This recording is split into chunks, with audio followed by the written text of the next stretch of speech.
Boom.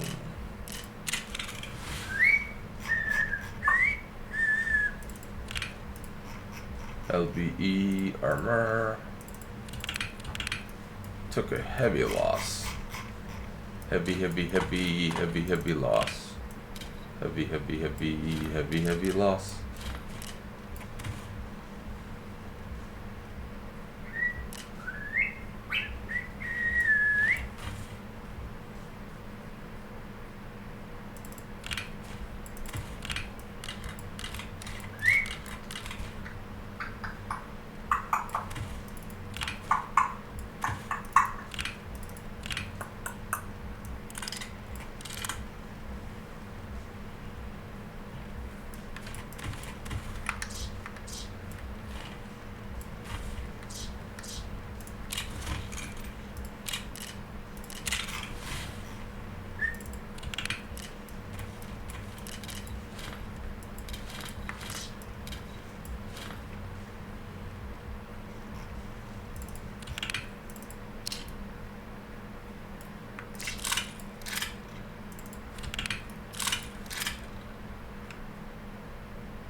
That is a lot of damaged armor.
Let's go blow some shit up.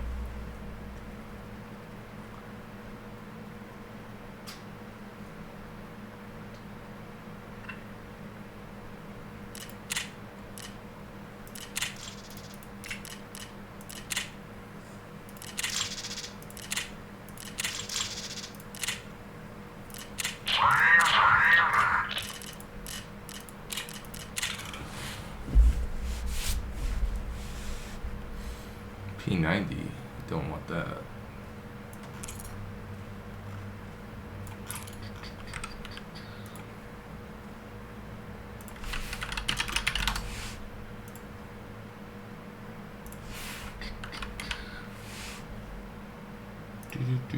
Do.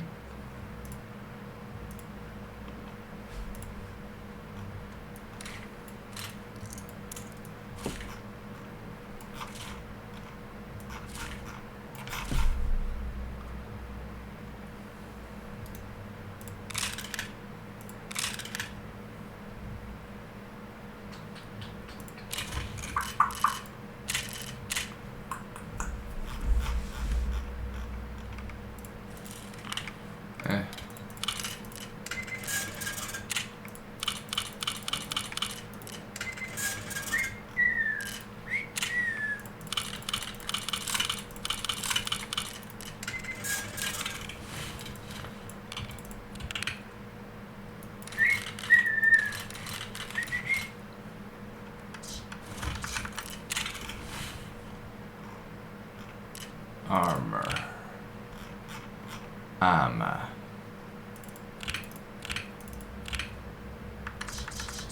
a lot of gear I recovered.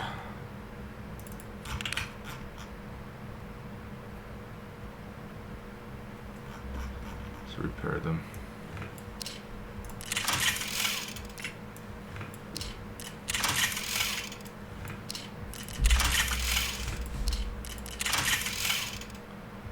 Oh.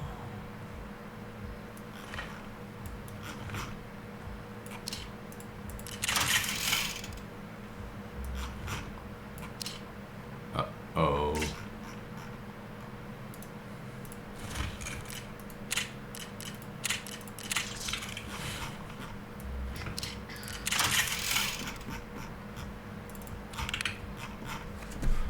Try the best ones. Second hand.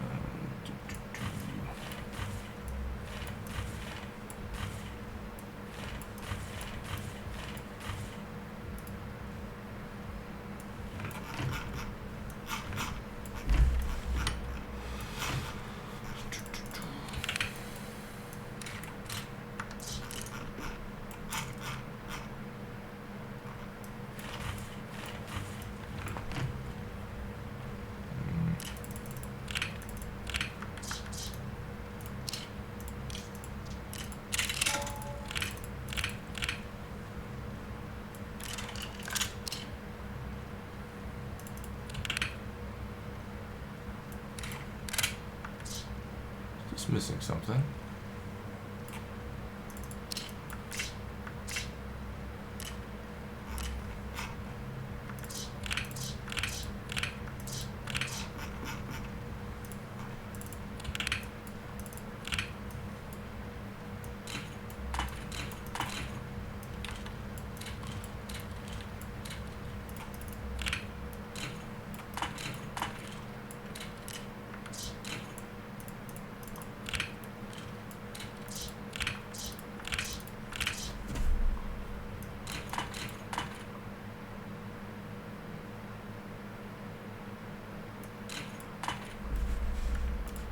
Okay.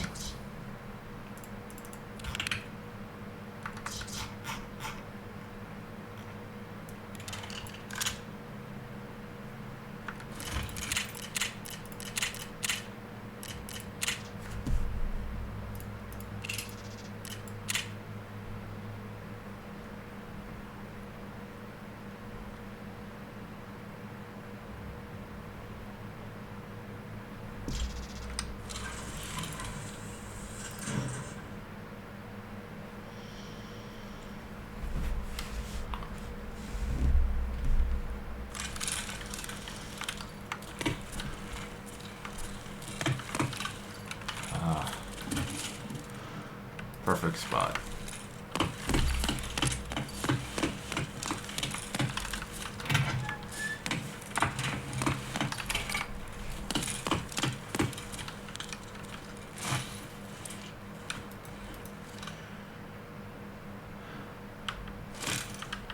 One time I need magnify optics, I don't have them.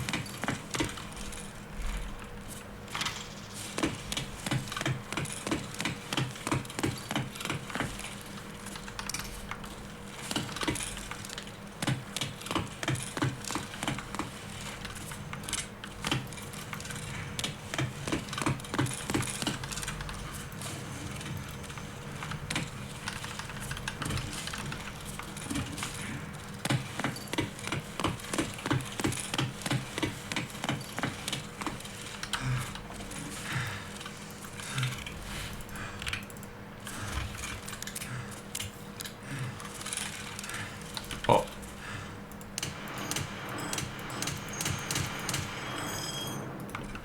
Heavy.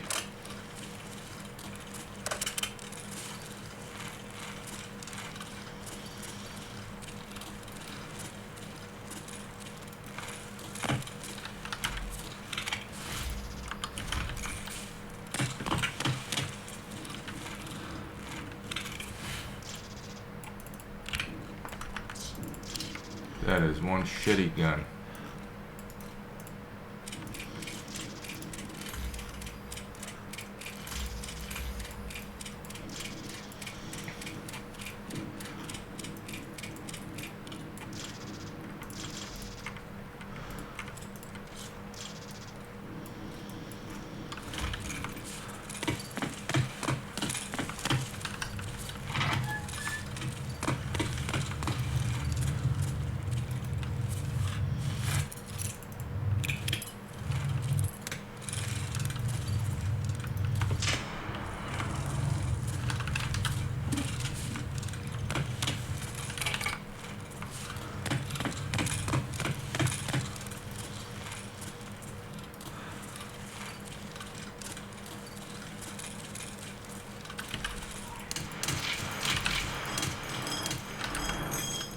Death trap.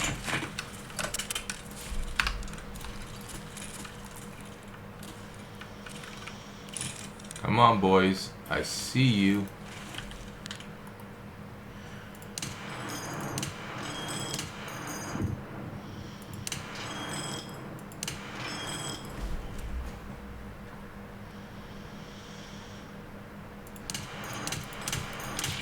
Ow. Ow. Hit me in the noggins.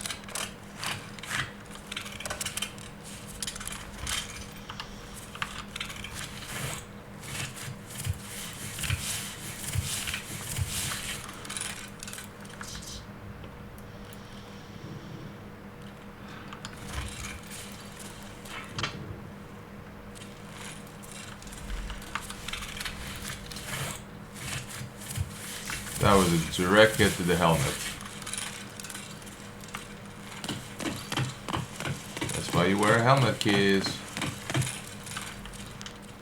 Damn.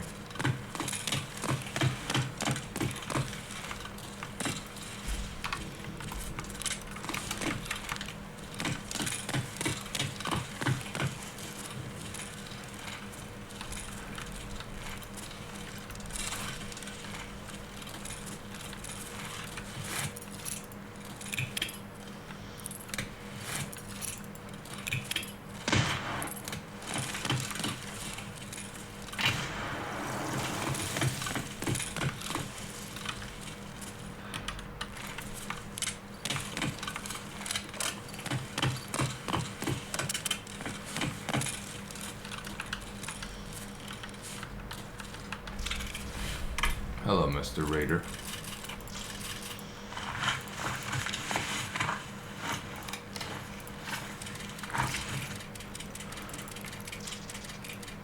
That explains your lack of performance. You're using shitty bullets.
Go upstairs, say hello.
I saw you.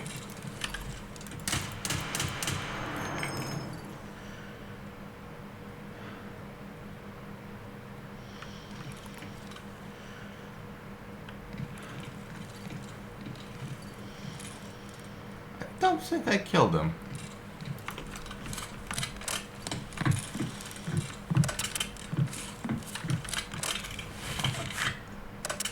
I took 1 damage. He's using paper bullets.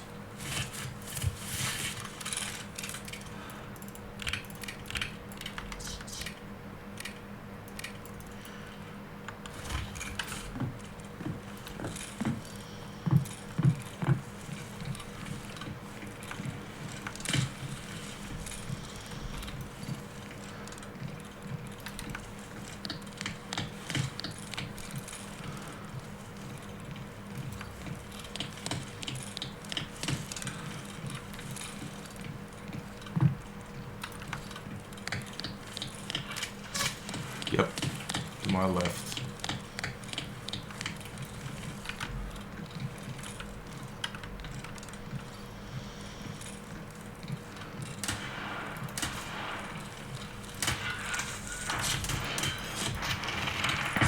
Okay, too many.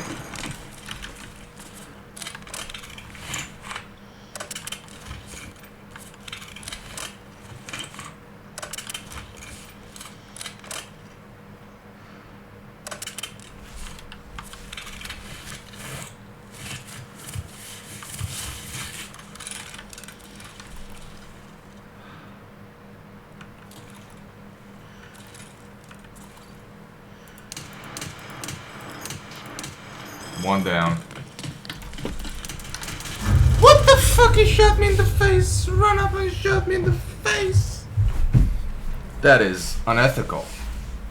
Very unethical.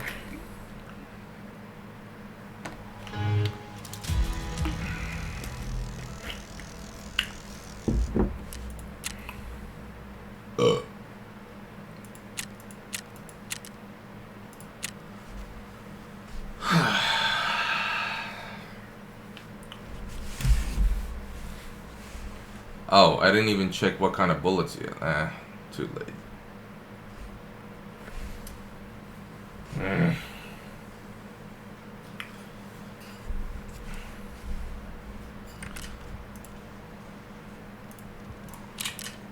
Yeah, shut the fuck up. Respect, you better get shut the fuck up. Fucking bots leaving you message. That's the most condescending shit.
Okay. So, next up, USB, FMJ. This thing is empty.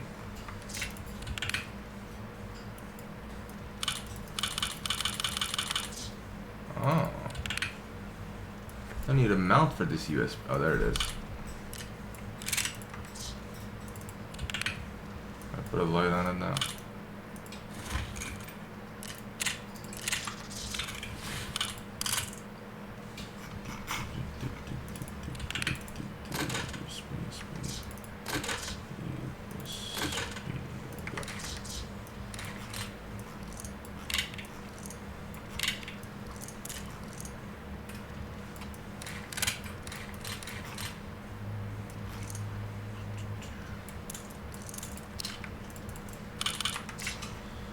We're set. Just need grenades.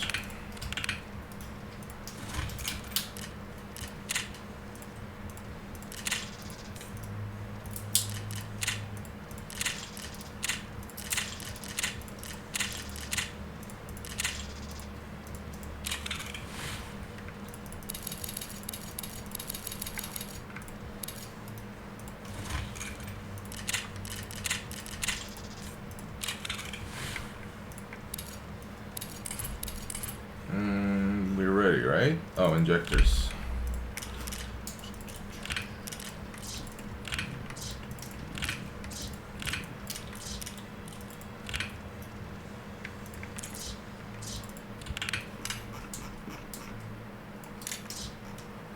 Okay. Oh, ammo can. I don't care about ammo cans. Let's get it anyway.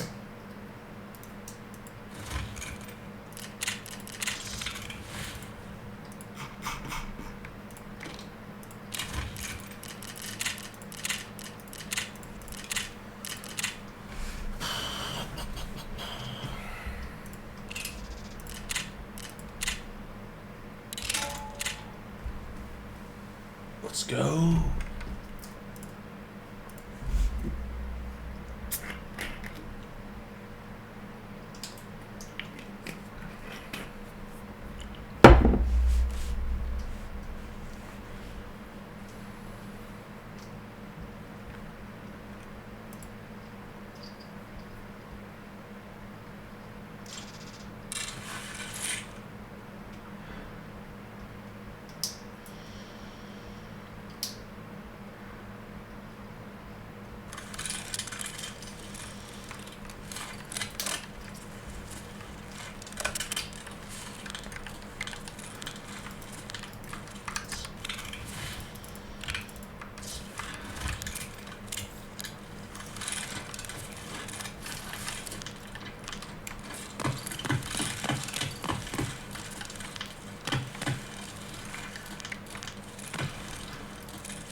That's a glue card. That's a boss guard.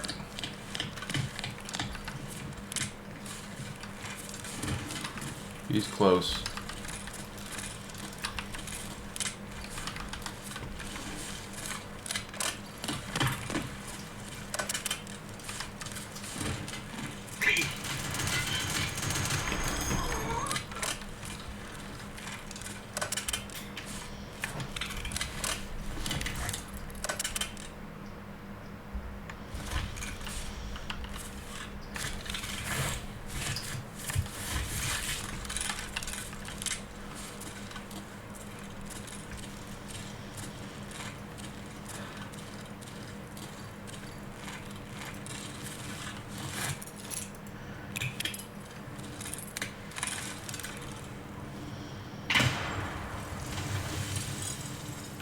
Come on.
This is where it gets rough.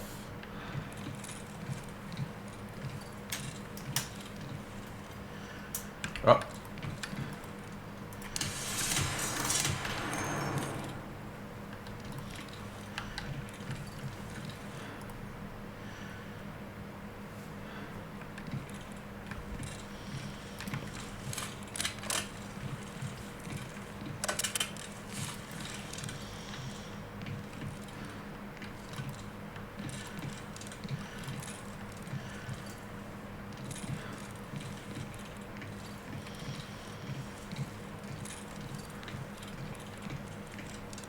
Oh god, tracer rounds.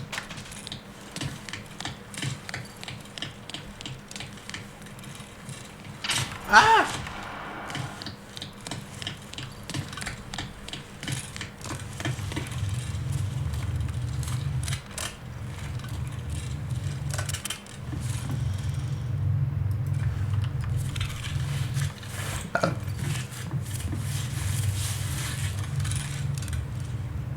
Not quite damaging though.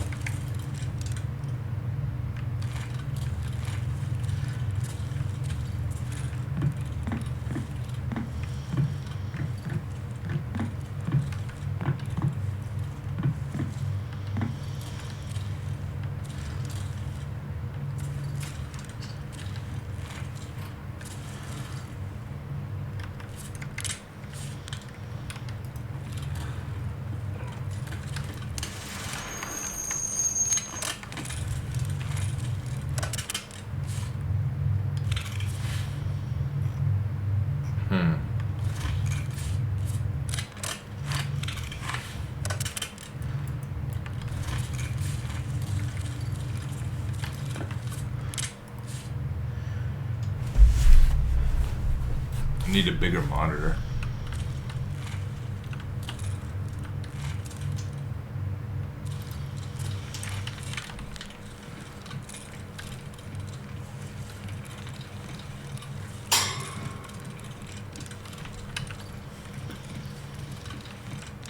Damn, you got killed on the worst spot, bro.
Now I'm paranoid.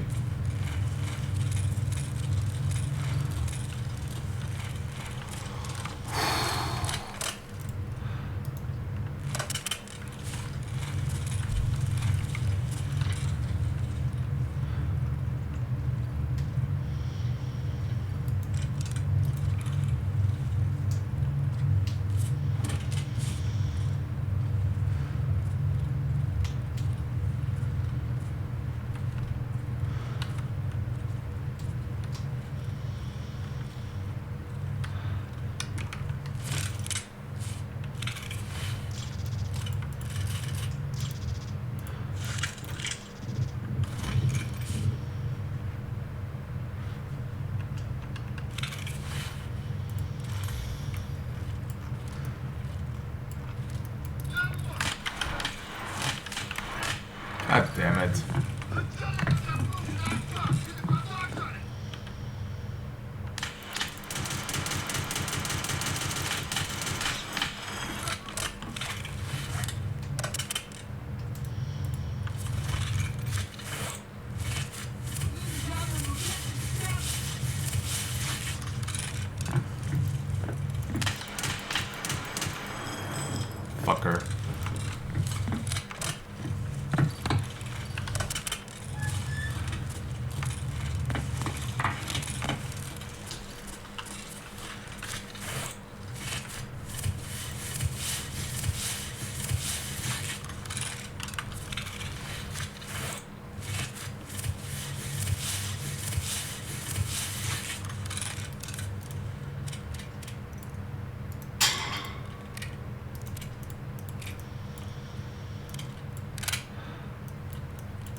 AP! Oh my god, this is devastating.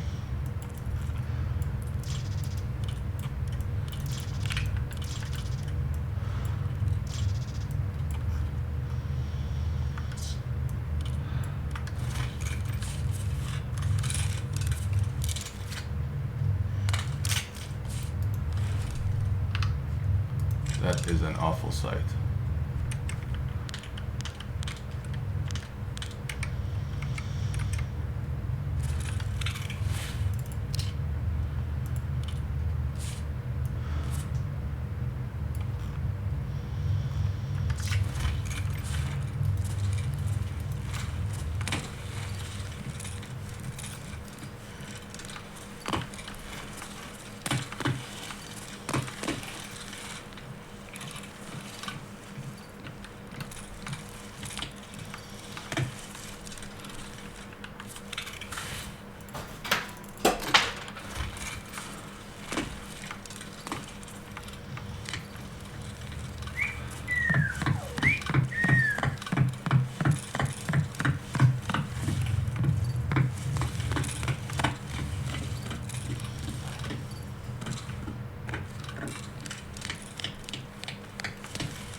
Oh.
Can't even see.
That's a lot of drugs.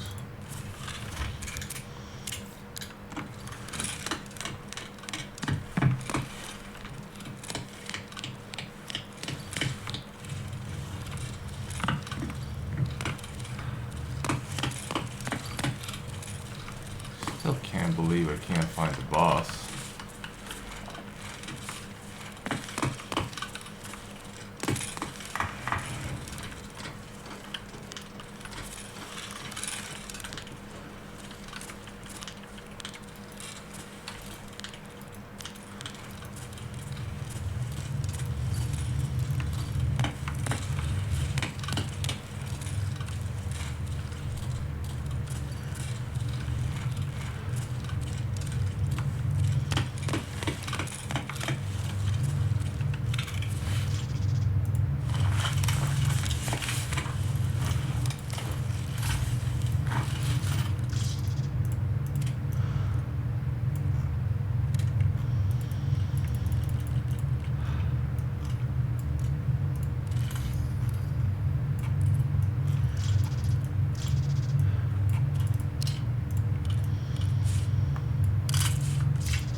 is the goddamn boss?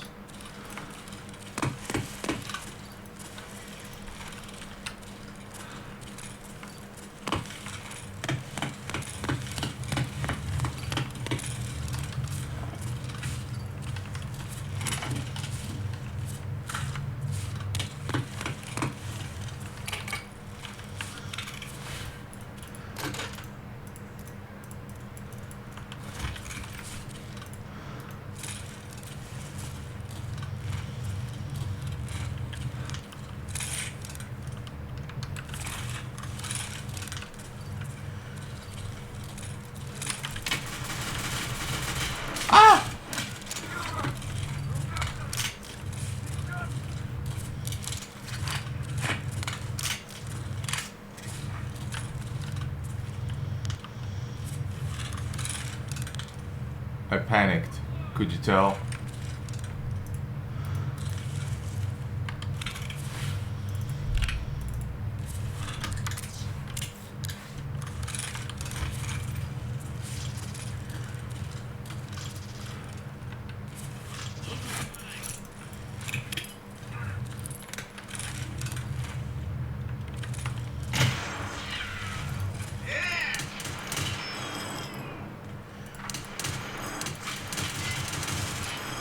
Woo!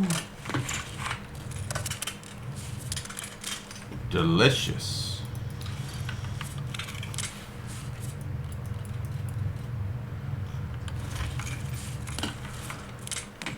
Ah!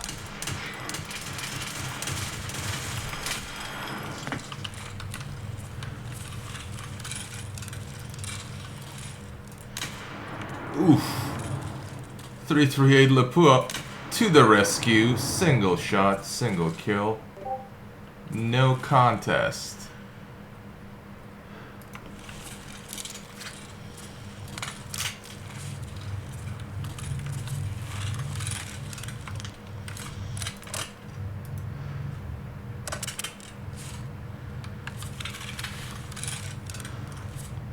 How we doing? We're doing good.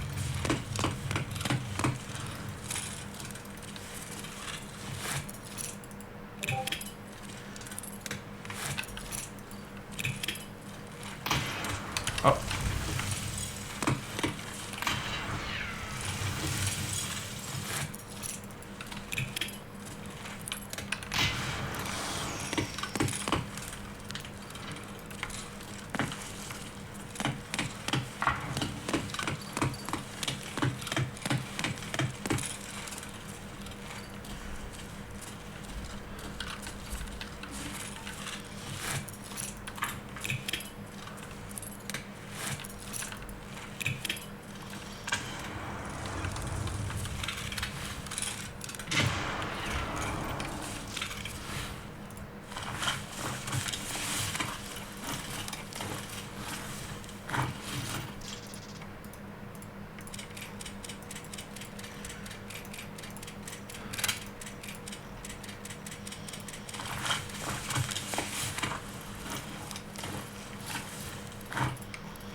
Huh.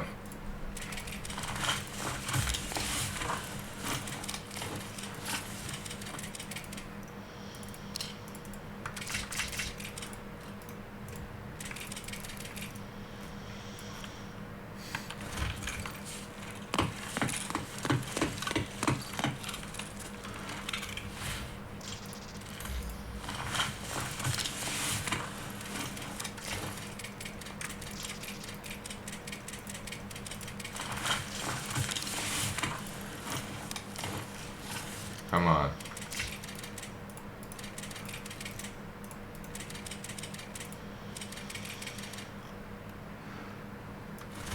Oh. Mistakes were made.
heavy.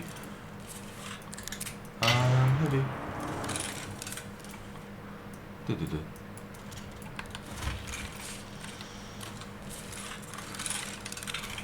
A dead body must frolic.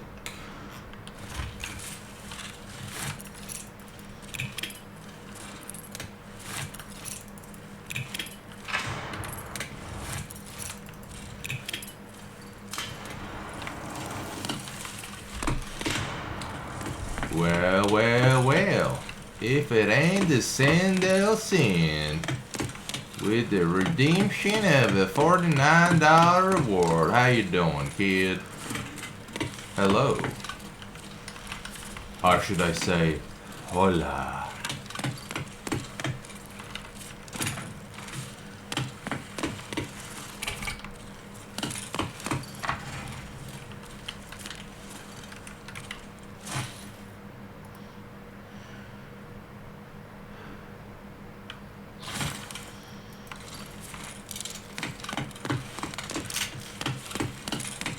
Hola, amigolita. How you doing? How's the NATO war on terrorism in Russia going? Finland stuff.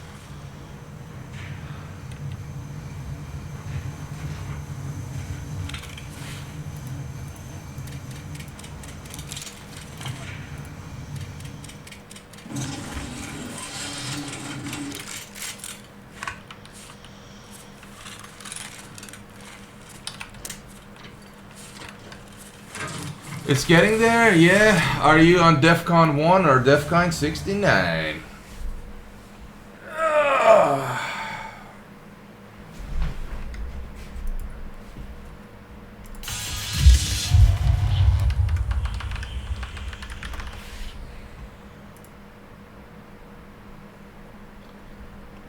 DEFCON survived. Putin is pissed. Listen, they've all their yes. The ground lockdown in Ukraine, the stalemate, is a good news for Finland. That means Russia has sent all their troops and supplies and sex workers to the Ukraine front lines. That means there is nothing to be sent to Finland. But they're Matryoshka dolls, so you'll be fine.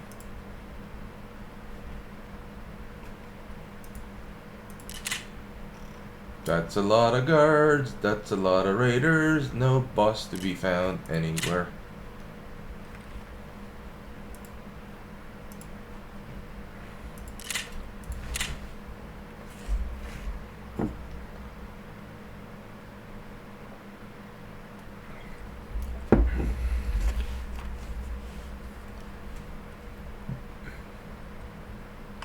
It's a stalemate. We're going back to trench warfare.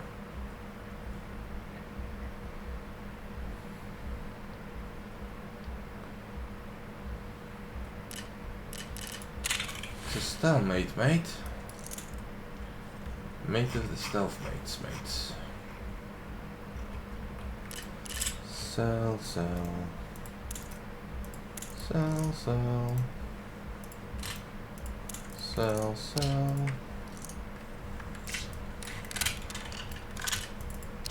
Sell, sell, sell, sell, sell, sell.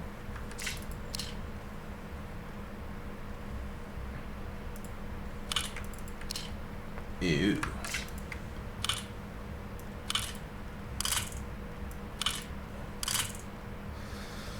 We have to close the border because they sent illegal immigrants here just to hassle us. I don't think they do that just to hassle you, but I'm sure they do it so they get rid of their unwanted criminals and shit. You know how it is. People as pawns? Pop-ons? Yeah. Oldest trick in the book. The pom-poms.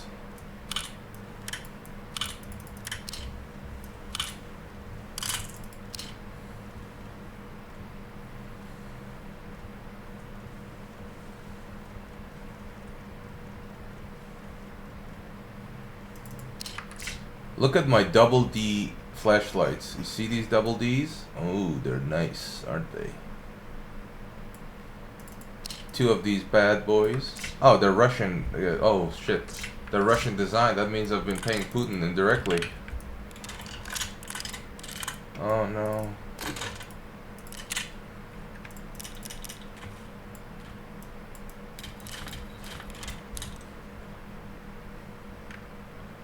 And now...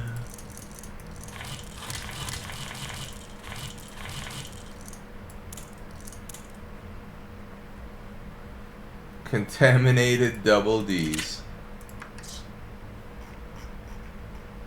Speaking my language, honey.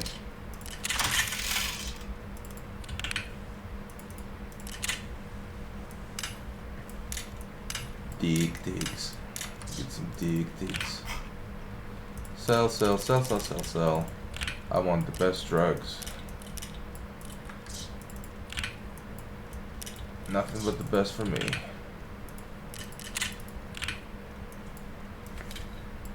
Oh, that's a lot of health packs. Don't need any more.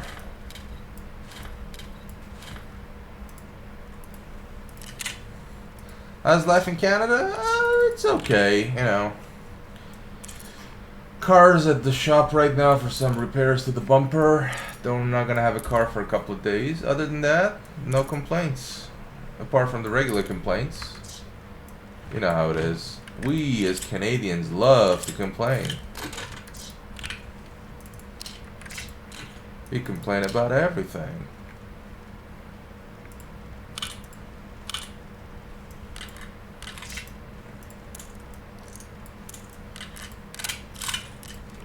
We don't actually. We're a stiff upper lip kind of nation. How's life in Finishistan?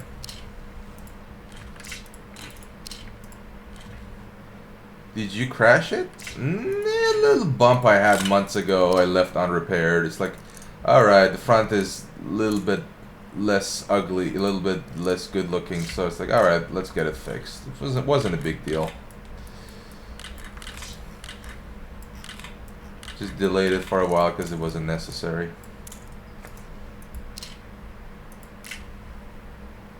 Skirt! Ooh, racist noises, ooh.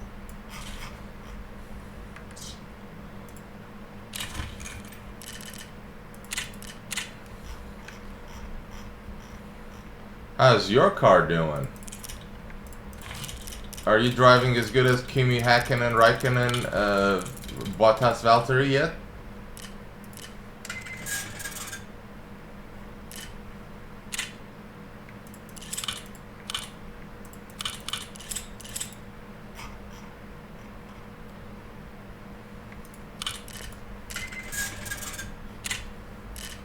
Better? Okay.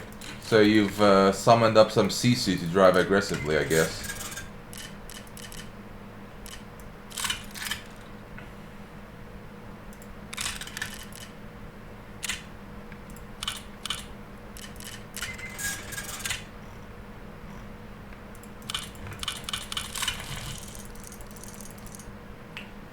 I beat all of them with my Corolla, yeah. Who needs 1,000 horsepower when you have 10?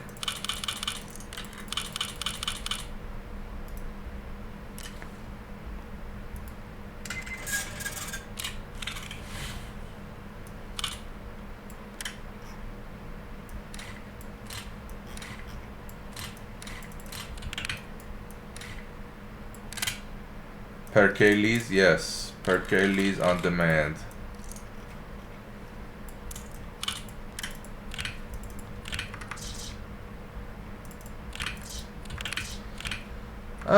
Oh yeah, it's pretty cold. It's in there, isn't it? It's already winter, and you're already suffering from a lack of saunatitis, right?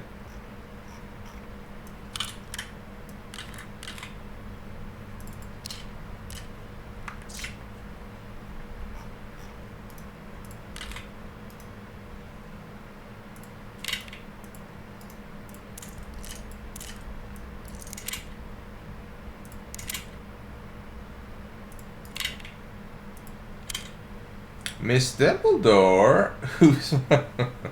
Hey, how you doing, Miss Baltimore friend? How you doing?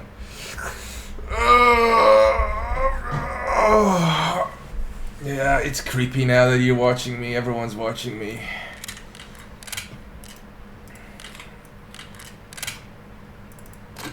Everybody's here today. Never give up my weekly saunas. I don't know why you guys are so into saunas. It must be some sort of fetish, which I approve of.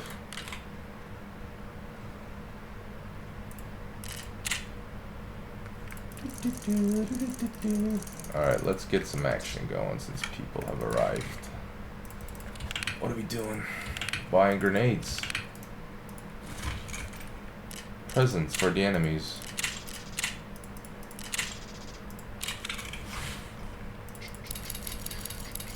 Oh, too many. And we just need a... Ooh, this... That looks thin. Don't knock it till it's healthy. How is it healthy? Your skin's gonna come off. Patiently waiting for my boss to leave work so I can leave work. Wait, you Baltimore, that's the East Coast, right? Oh yeah, it is 3:43 right now. Guess you get off of work at 4? I don't envy you, you know, the whole boss dynamic. Especially if they're a workaholic and expect all their workers to be workaholic. It's like, well, look at me. I forgo sleep and, you know, food breaks to bring job. You should strive to be like me. It's like, motherfucker, that's not how it works. People are not built to be like that. You're a freak, and not everybody wants to be a freak like you. Weekly saunas get the toxins out. Toxins. Yes. Especially if you live in a polluted area known as Finland.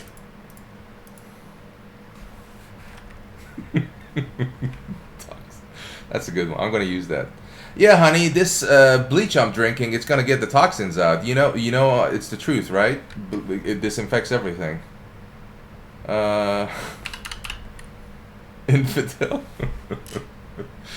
Oh, I'm gonna shed toxin. I loved, dude. I haven't been in a sauna since I was like a 6-year-old kid. Like like a rich friend of our family had a sauna, and I went. It's like, wow, I can feel the burning sensation. And then I got out, but it must be nice.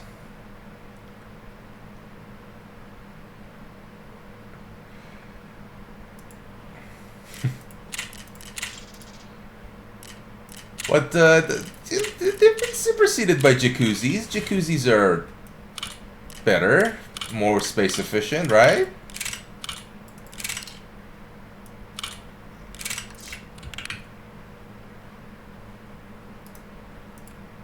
Right?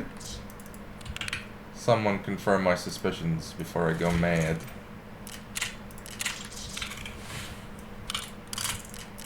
I need a site. Ugh. Whenever you think you're done, there's more shit to be added. Ay, ay, ay. Okay. Where is the site I want? Oh, there it is. Huh. Won't get the bleach out of your system.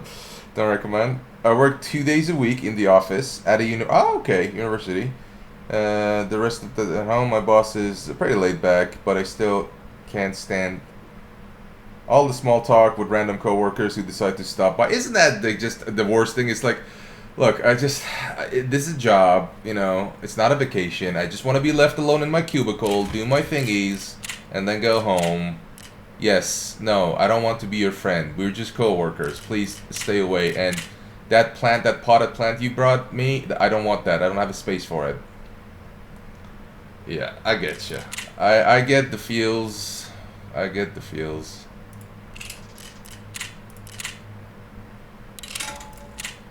Speaking of feels, let's murder some co-workers. And by co-workers, I mean raiders and bosses in a video game.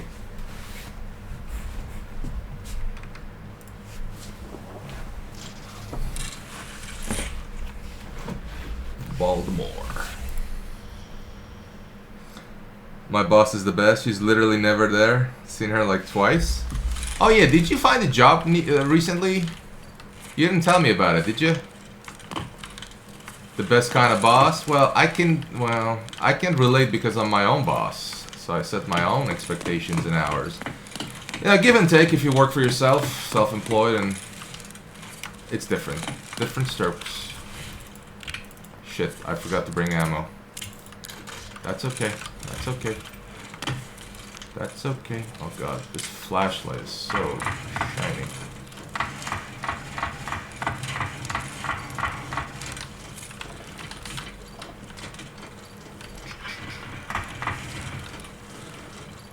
I hear gunshots.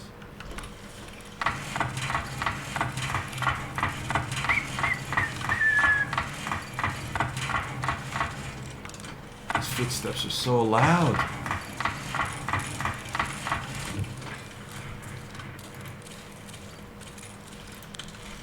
Alright, let's call the elevator. Have it ready to bail us out.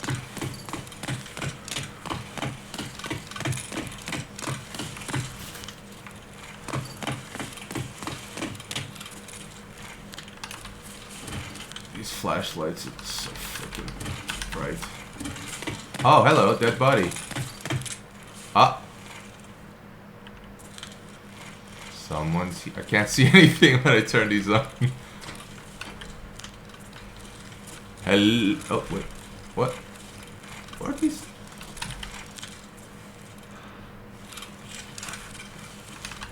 Are they fucking with me? Yep. First victim.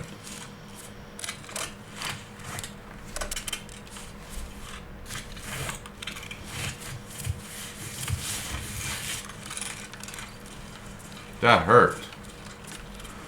Must have been using some good ass ammo.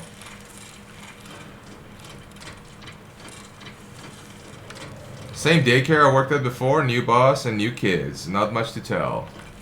Damn. Well, I'm glad you're suffering less than you were suffering before. Kids are notoriously difficult to deal with. I don't know about Finnish kids, but poopy pants too. Oh, aren't they adorbs? Totally adorbs. Well, daycare of what kind of age? Like 1 to 3, that sort of thing? Toddlers, poopers, poopers, scoopers.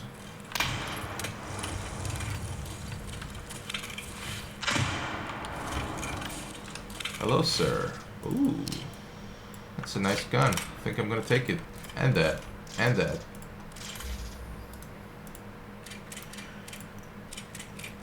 Good ammo. Good ammo. You want some mayo? Jar of devil dog mayo? Go with your sauna really well. The sauna persona. Sauna non grata. Oof, that's a new pun. Hey, Ricotta! Long slide, yeah. Finally caught me playing an actual video game. How you doing? How's life in Favovuda?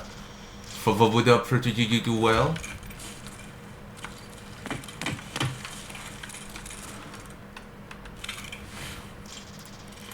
What the hell was he using? PS? That did that much damage to me. It's insane. What the fuck are you talking about? Gran Turismo's an actual... I know. I'm just thinking, because, you know, kids these days, all they know is Call of Duty. Oh, first person shooter, Call of Duty. It's not Call of Duty, I don't want to play. You know how they are. Gran Turismo is for people with actual taste.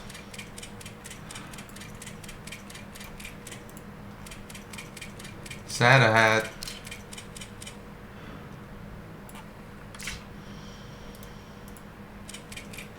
I have 2 groups, ages 2, 3, and 4, 5, and I get along better with kids than adults. Because I'm a brat myself. Yeah, you get along with your own kind. I get that. I get along with my own kind too, you know. The degenerates.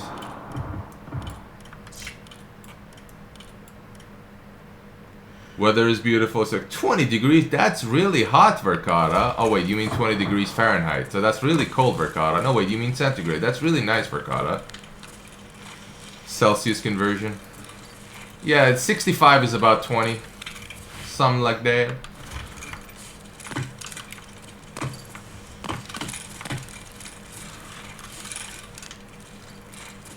I got my UMP. I was off. 63. Oh no, Verk, you were up by 3 degrees. You're fired. You're horrible. You're map. You're 3. That's in. Okay, get out of here.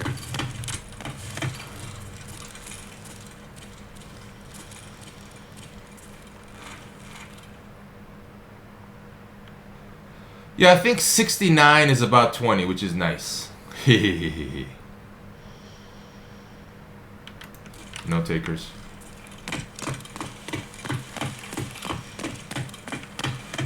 Anyway, you don't have to translate for me, Verkada. It's, I'm well versed in the freedom units and the actual brain units, so don't have to convert. 69, that's right. That's right, honey. Some of my best friends have 69. And some of them haven't. But then I'm gonna go look for the boss.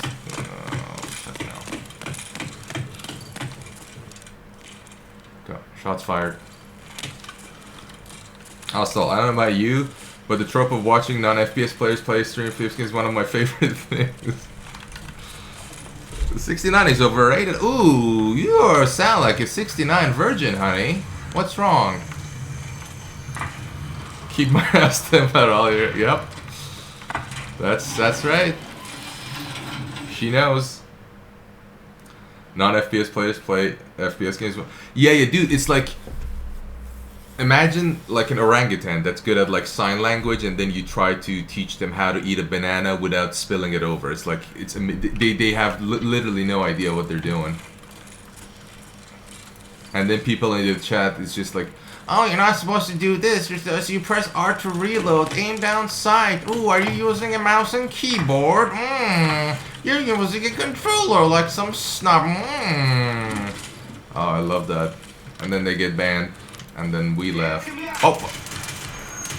Ow, ow, ow, ow, ow, ow, ow, ow, ow, ow.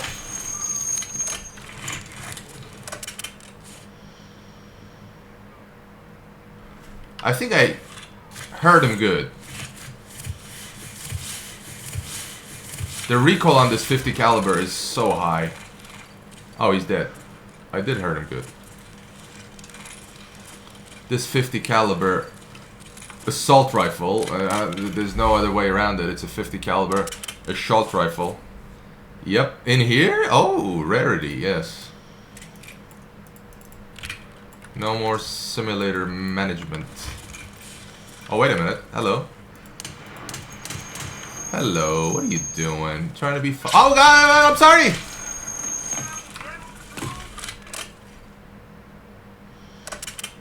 God. Everyone, take it so seriously. Let me change my armor, put a fresh pair of pants. Okay, these flashlights, they're not helping me. The AI doesn't get fooled by them, so I'm only hindering myself. Let me take one of them off.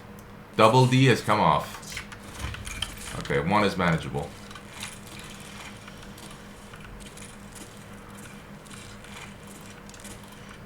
Hello? Come out, wherever you are.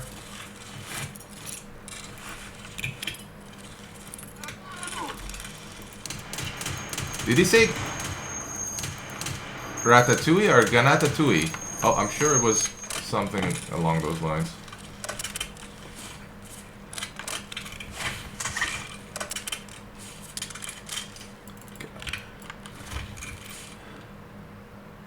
Do I hear footsteps?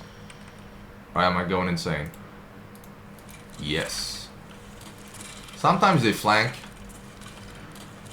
Oh, hello. Hello, buddy. How you doing? Say hello to my 45. Where are you going? Oh, God, I'm sorry. I'm sorry. Explosive. I just love this. Like, yeah, bitch, I'm gonna get. Oh, well, I'm sorry, I'm reloading. Wait. That's such a Rick and Morty thing to do.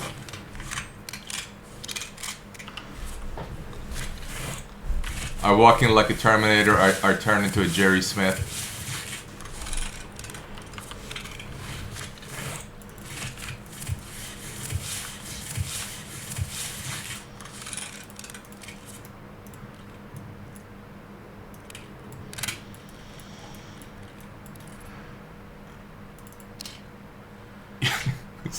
It's like, you're only as loud as you have magazine capacity. And this FMJ 45 is filled to the brim. Come with me. Oh my god, please.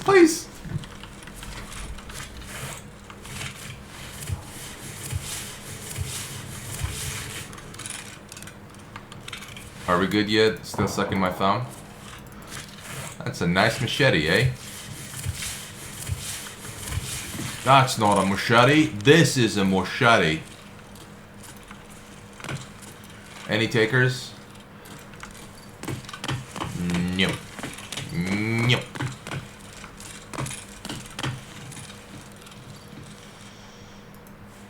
That is...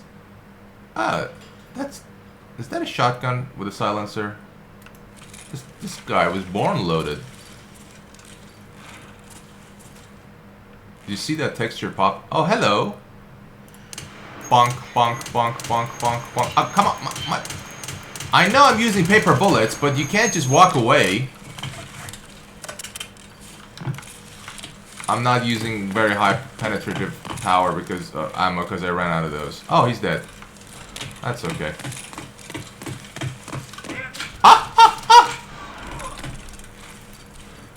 Come here, bitch. You were shooting at me? Okay, hold on. Hold the phone. Gotta reload. Coming back. Killing you. And hello.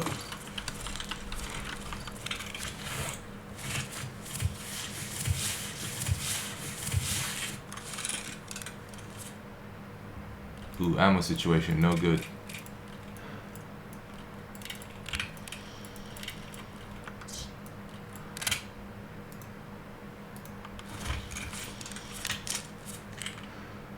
This is... Hit with eager to copy. Yeah. I don't know how many, like, is it 50 milliseconds? Like, you know, you start pre-firing and they'll die before they even see you. See, the nice thing about 45 caliber pistol and submachine gun is you can swap the ammo. So, we do a transplant.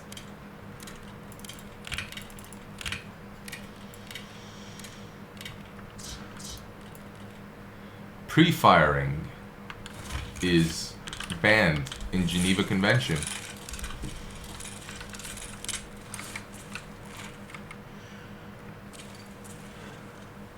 Hello?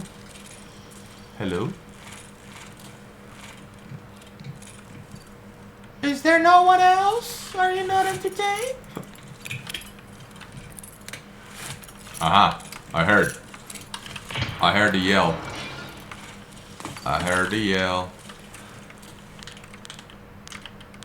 Come on, flashlight. Come. Jesus. It's completely depending on who's internet, the worse they're paying, the more you get rubber banded. And who has the host, right?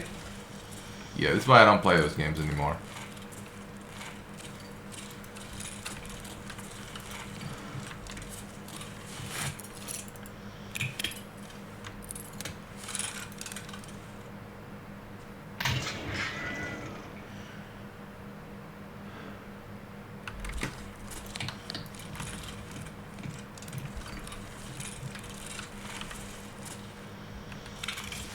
Oh, look at you. You have a replacement armor for me. How nice of you.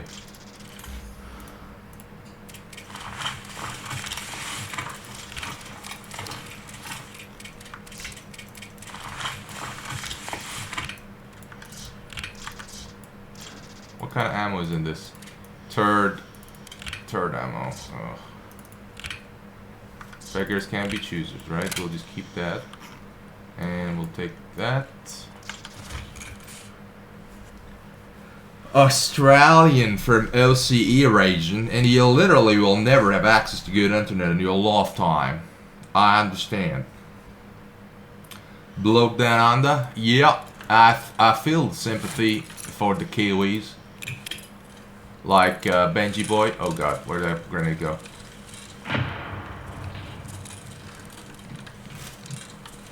Australia.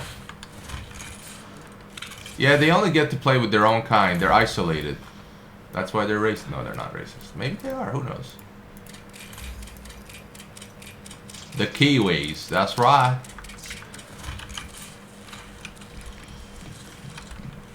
Dude, these are all the boss's guards.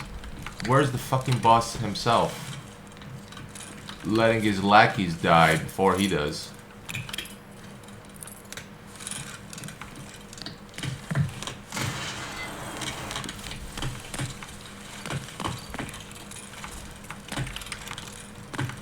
I swear. Oh, it's okay, Sindel. You only get to play with other fins. Shark fins. Yee. Yee, we got puns. We got puns over here.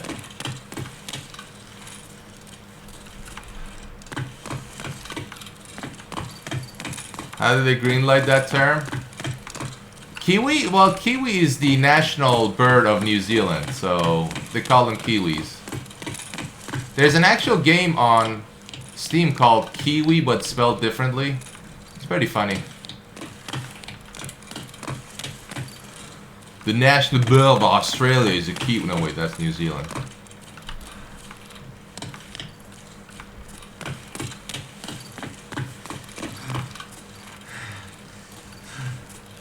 Searching for the boss. Nowhere to be found. But, like, how does that work by the transitive property? Verkada, you are asking me to answer a question on something I have zero knowledge on. So, it's like that would be idiotic for me to answer it because I don't know anything about it. So let me answer it anyway. So the Kiwis and New Zealand's, you know, they're both from the prisoner colony. So they're kind of the same. They'll hate that. Bald eagle. Just Kiwi's such a distinctive name. You know, eagles are everywhere, but there's only one Kiwi. There shall be only one Kiwi.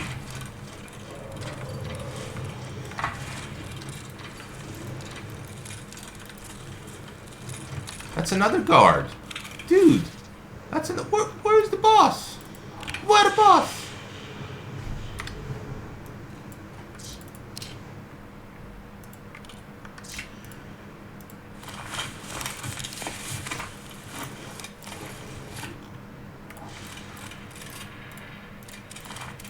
Where the boss?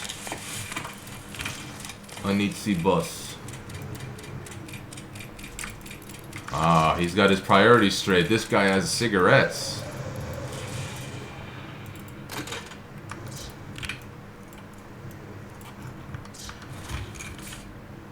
Kiparis? You mean this? Yeah. Cater. Whooper swan?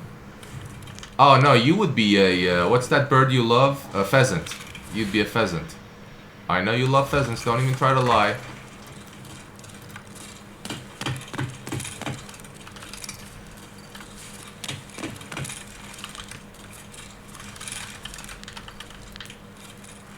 Kidder. You're such a kidder, man. Ah, that is one equipped Sega Sega. You lies. That's a nice one, eh? Ooh, you can see down the barrel.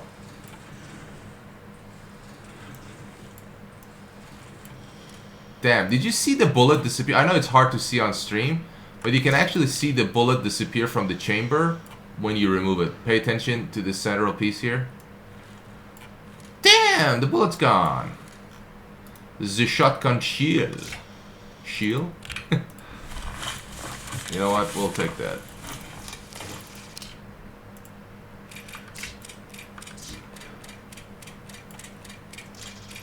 What a noob. Double shotties.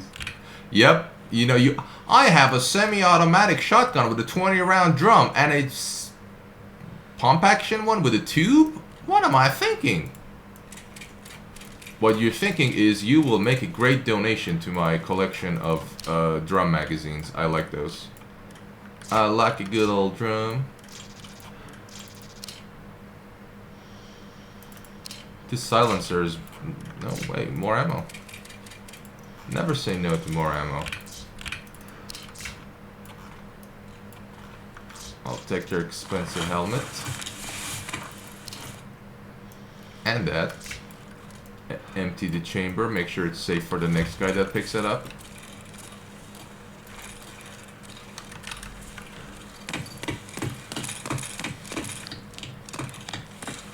Let's check my chamber. Oh yeah, there's a bullet there. What about this chamber? Is there a bullet in here? Yes, it is. What about this one? Yes, it is. Alright. I passed the test. Of the Chamberlain maid. Ooh. Wait, I killed 3 people here? And that person I didn't kill. Oh god! That was an angry Russian man. He's coming! And he's dead. See how nice my aim was lined up? Straight in the noggin. Straight in the nugget. That is years... Oh, hello.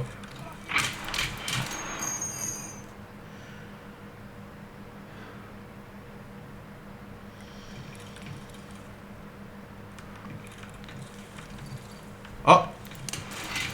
It's really hard to aim and fire on the move.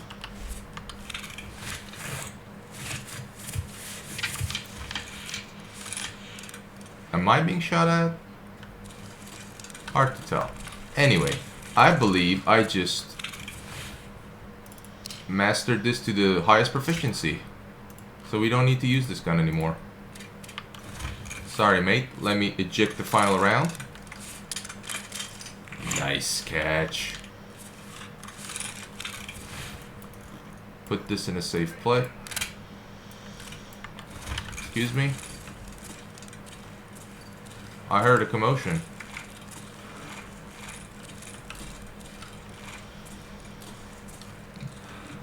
Oh, I did kill him. Oh! Oh, okay. You know what? You guys fight over there among yourselves while I loot this guy. Oh, hey! Speaking of the weapon I just... You know what? Why don't we just in case... Just in case we put some mags in this, and then we'll take your mags. Cause oh, hello. Ooh, same gun as me. Yes, 45. Feed me 45, daddy.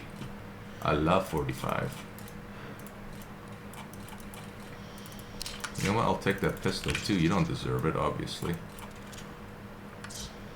And ooh, that's a nice gun. How much is worth? 86,000. That's a lot. You know what? We'll take that and the expensive parts and put it in here and then there. That's nice. That is really nice. What is this? Oh, we got the good stuff. You got the good stuff. That's right, racket. They wait patiently while you loot their comrades? Mangled bodies? Well, how dare you call their pristine bodies mangled? I'll have you know I use the finest of hollow points to leave the pristine body intact.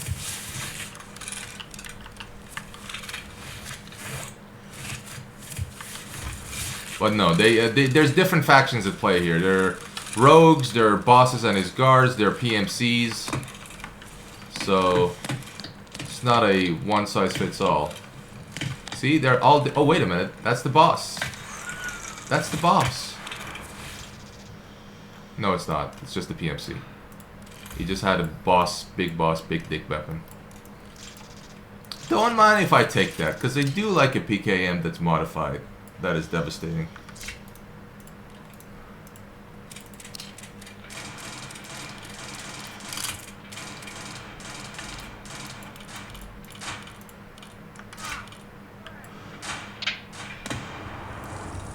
Why don't we get rid of... Oh god, there's a lot of garbage in here.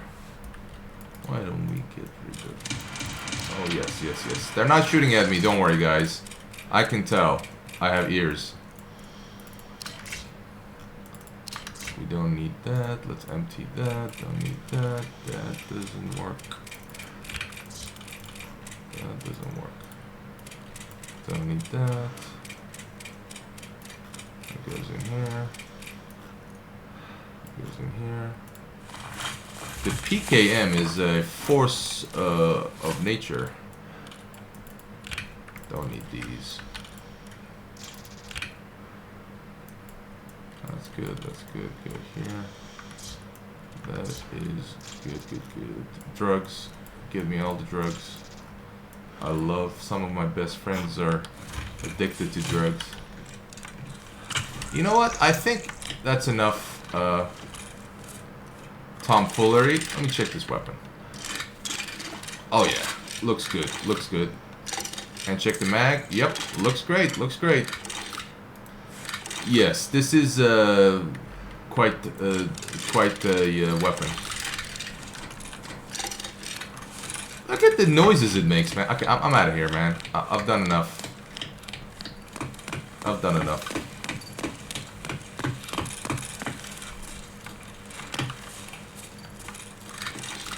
Look at the noises it makes.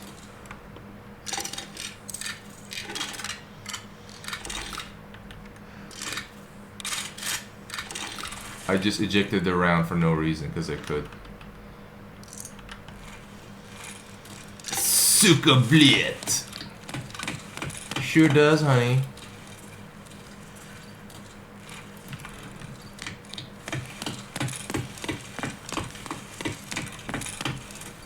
Hello? Drugs? Drugs.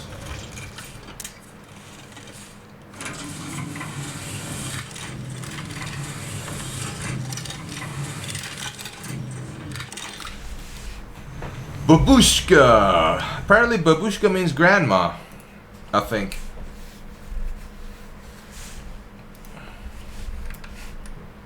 Methinks.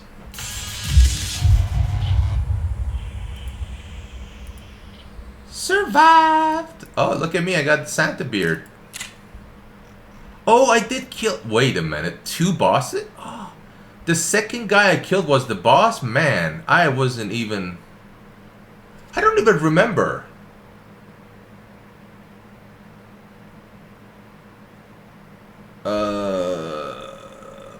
When did I kill him? It's 7 minutes in? Man, I gotta look at the archives, because... Yes. Anyway. I killed the boss, all his lame-ass guards, called all these weird names, and then 2 raiders.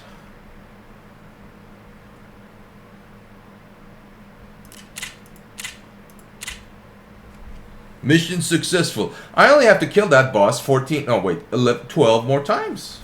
Easy. Easy. Because look, this is the end game, and there's a quest I gotta do, kill all the bosses.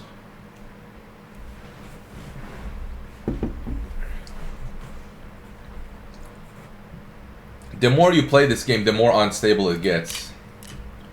Kinda like a schizo. So, let's look at my character. Easy peasy.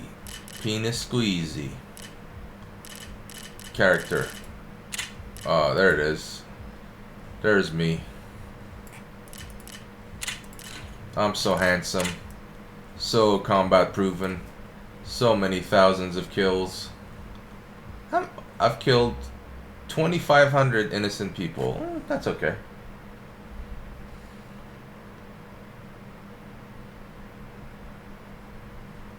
$28 KD. That's okay too. All the juicy stats. Okay. Now, let's get serial for a second here.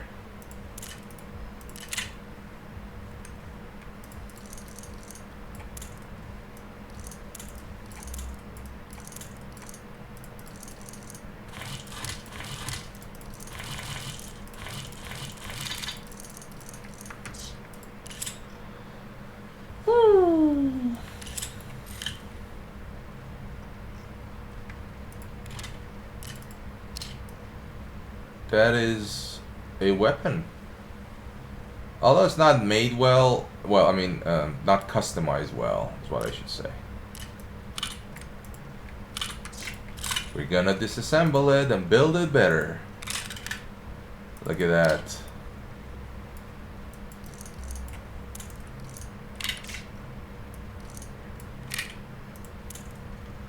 Unload.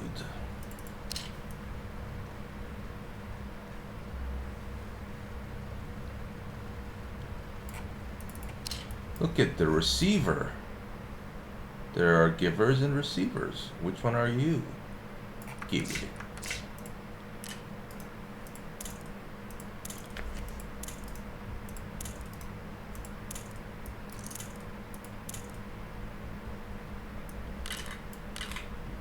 Okay, so there's only one more assault rifle, or a weapon that's classified as assault rifle, that I have to max out to have all the assault rifles maxed out. That weapon is... Anyone care to guess? And anyone, I mean Ricotta?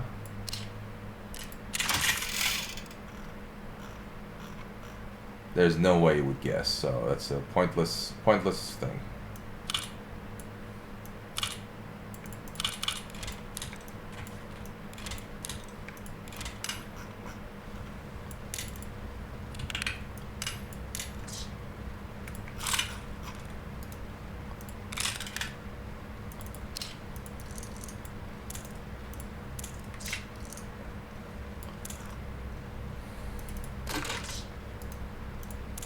That is a lot of ammo.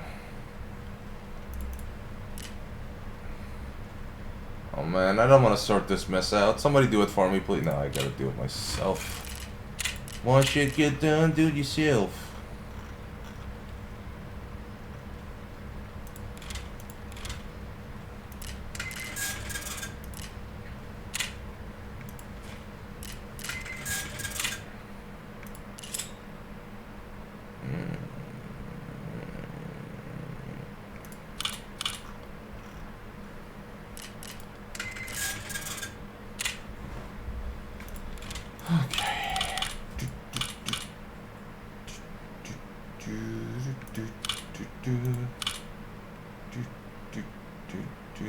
Oh, we got 3. Wipeout, don't need.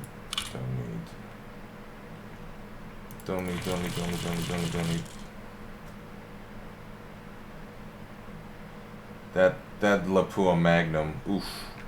Devastation, deforestation. More. Garbage.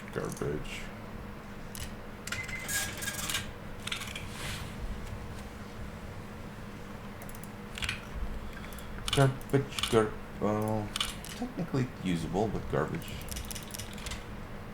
Usable. Ah.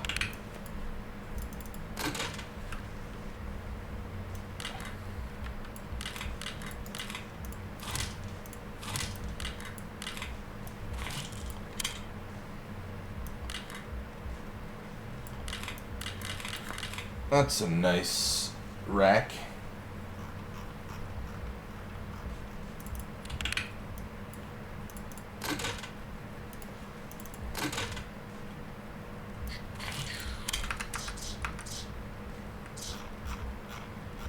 God.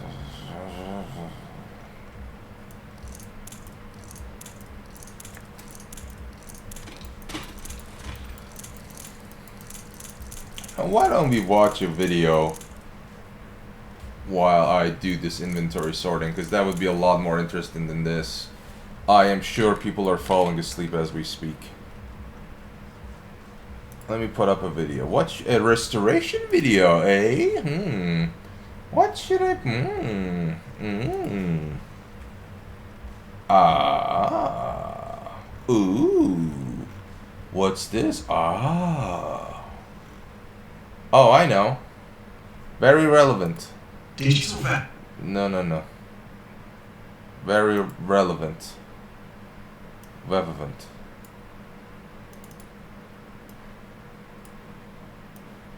There we go. Chrome. Is Chrome active?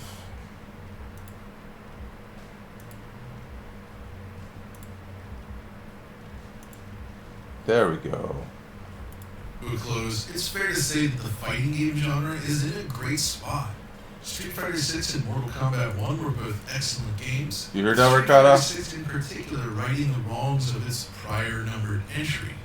And now in January of next year, Bandai Namco will unleash Tekken 8. And I played the near final version of it at an event just last week, so I wanted to share my initial thoughts. After all, this is the first new fighting game to ship on Unreal Engine 5, while also skipping last generation consoles and the Switch. So, what can you expect? Well, during the demo, I had a chance to play several different modes, including the story mode, the arcade quest mode, and even Tekken Ball. For as feature-packed as Street Fighter 6 and MK1 are, there's this feeling that Tekken 8 might actually offer even more. So, firstly, I started with the story mode, and we were able to play through the first chapter, but based on this, it kind of feels like a natural evolution of what they did in Tekken 7 via a formula that's arguably pioneered in Mortal Kombat 9. That is, cutscenes and event sequences are used to chain battles together to tell a larger story. The new game does not seem to rely on those interstitial still image sequences, the scenes featuring a journalist explaining his investigation into the Mishimas in Tekken 7. We can only show chapter 1 here, of course, and that's what's also in the demo version, but I was able to play beyond this point and noticed that the pacing of the story felt like a significant improvement over the 7th game. I admit, I'm a sucker for this style of mode in modern fighting games. The stories are often silly, of course, but it's fun to follow and fleshes out each character's personality. The very first battle featuring Jin and Kazuya is a nice showpiece for the new visuals. There are some pre-rendered scenes still, but many of the sequences are fully real-time, making for some slick transitions between cutscene and gameplay. The version we're looking at, by the way, was captured on PlayStation 5, and I did some preliminary pixel counting here while playing the story mode, revealing a resolution of 2560 by 1440. Of course, we'll count in more detail across more scenes in the final game, but thus far it seems that they've reached a 1440p 60 FPS target for this one. While the designs are somewhat over the top, one could say, I'm largely pleased with the visuals on display here. Character detail is extremely well done. It blows past the pre-rendered CGI seen in many earlier Tekken games, in fact. I only wish the motion blur from the 6th game were an option, as I always thought that looked great, and we see motion blur in titles such as Street Fighter 6. But seeing that this is an Unreal Engine 5 game, what about those new Unreal Engine 5 specific features such as Lumen and Nanite? Well, at the event, I did have a brief chance to speak with two key members of the development team, specifically the game's director, Ikeda-san, and one of its producers, Michael Murphy. They confirmed, as I surmised, that Tekken 8 does not utilize Nanite or Lumen. And this is primarily down to its strict 60 frames per second target that was decided upon from the beginning. As a fighting game, I would expect nothing less than this, and based on my experiences, that target is met. The game runs very fluidly. The only minor dips that I noticed occurred during non-playable sections, specifically when the screen was flooded with particles. Even that, however, is relatively rare, and the fights played out at a perfect 60 frames per second. And that really is the Perfect. thing about fighting games like this, is that you really need to hit that 60 FPS target perfectly for the best results. The fact that Tekken retains 60 FPS even during most of the cinematic sequences or the special moves that you can pull off is also to be commended. This was always a complaint I had with recent Mortal Kombat games. When you would cut to, say, an X-ray attack, it would drop to 30 FPS. It didn't negatively affect gameplay per se, but it definitely robbed the game of some fluidity, and you don't get that in Tekken 8.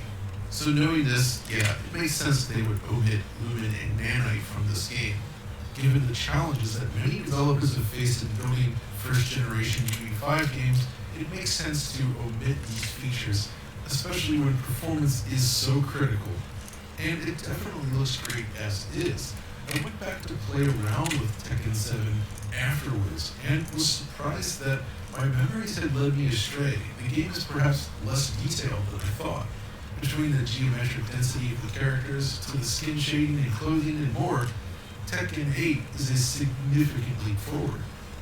During one of the characters' introductions, if we pause the video, just look at the amount of granular detail presented in the respective gloves, the texture of the leather, the stitching running along the side, the shiny spherical decorations on top. Stitching. You only ever really see it this close for just a couple frames, but it looks really good.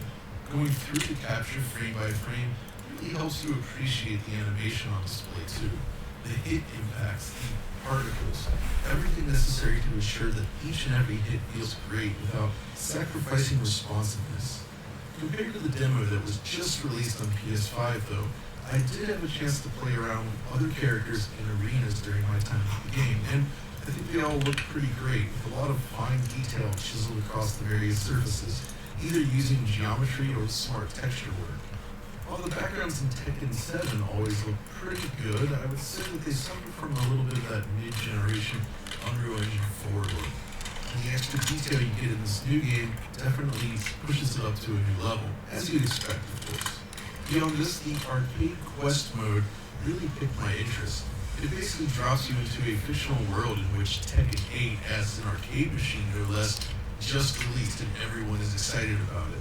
It seems like it'll tell you a story as you travel around the land visiting other arcades and challenging other Tekken players. It's effectively a second story mode. It uses these stylized characters to sort of differentiate itself from the main Tekken visual design, but I think it works pretty well. I just hope these other Namco arcade games are playable in the final game, similar to what Capcom did with Street Fighter 6. Then there's Tekken Ball, which is perhaps more of a gimmick mode in line with Tekken Bowl from the Egg Tournament. But hey, it could be enjoyable as a side mode. Here you basically have to bounce this beach ball back and forth, and if you hit your opponent with it or if the ball falls on their side, they take damage. I also noticed that across every mode, the game's input response seems really solid. When I first sat down at the demo station, of course, they had motion smoothing enabled, so it felt wrong initially, but once we switched over to game mode, it seemed great. Then, thanks to the demo's release, I was able to test it more thoroughly at home, and as best as I can tell, it has just over 3.5 frames of lag or so, and it ends up feeling really responsive. Compared to Tekken 7 on PS4, it's noticeably more responsive, which is a very good thing as it's something Unreal Engine fighting games did struggle with for a bit. And if the last game is any indication, you should be able to reduce this further when played on a PC, but we'll have to wait for the final game to see. Furthermore, on PS5 at least, the loading times are extremely fast, clocking in at just over 4 seconds between battles, certainly faster than the last handful of Tekken games, and it flows nicely with this solid versus screen. All this is to say that everything feels quick, responsive, and impactful, and I'm really happy with what the team seems to have delivered here.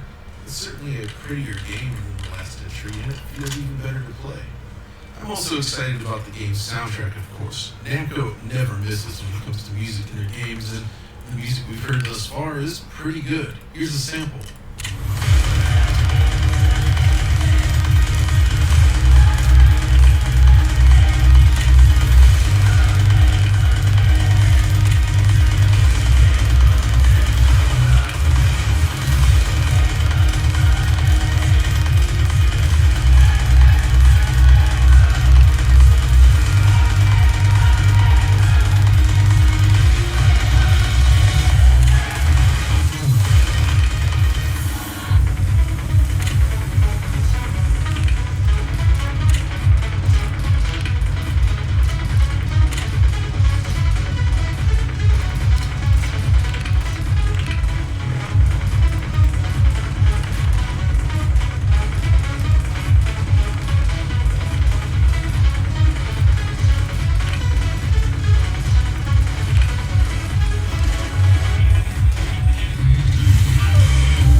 shaping up Nice. pretty well. I'm excited to get my hands on it in January.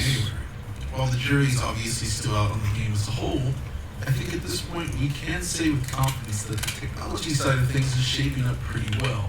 Obviously, as it begins to hit other platforms, we'll take a look at those too, but for now, I'm going to have to leave it there. So if you enjoyed this video, be sure to let us know, and we'll see you next time.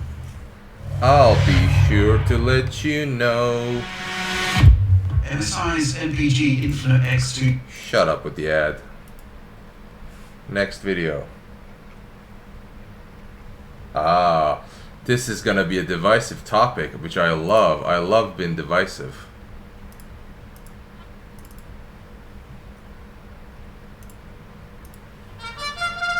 Don't worry, friends. You're not having a stroke. That horrible noise you're hearing is an actual bugle because the cavalry is coming. Oh yes, it's official. The countries of the world have pledged to end climate change, and the country leading the charge is...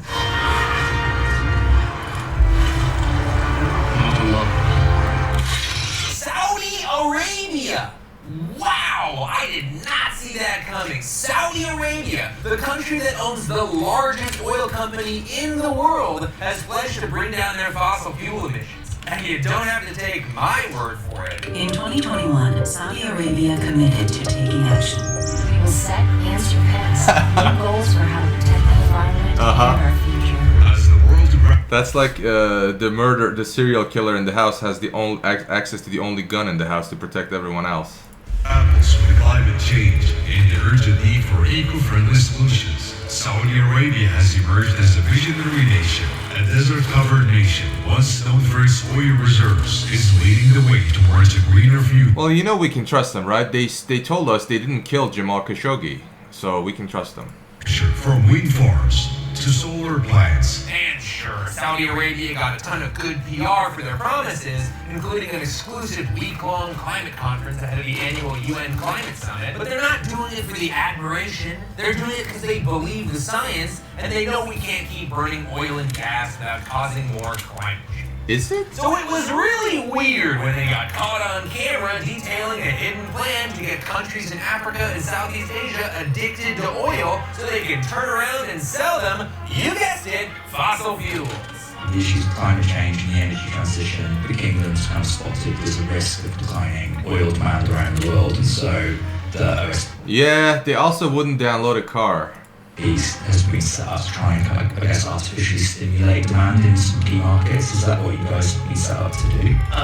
Yes, it is one of the main objectives that we are trying to accomplish. That's right. The Saudis have a plan that literally translates to the Oil Demand Sustainability Program, and goddamn if it doesn't conflict with part near every one of the UN climate goals. Undercover journalists posing as oil investors contacted officials from the Saudi government and were treated to a very detailed plot to establish oil and gas infrastructure No to shit. artificially generate a spike in oil sales rather than allowing fossil fuel demand to tail off due to new renewable technology and our global climate goals. These are the same journalists who did that sting operation on an ExxonMobil lobbyist and got him to speed confess to a whole bunch of Exxon's nefarious plans. Did we aggressively fight against some of the science?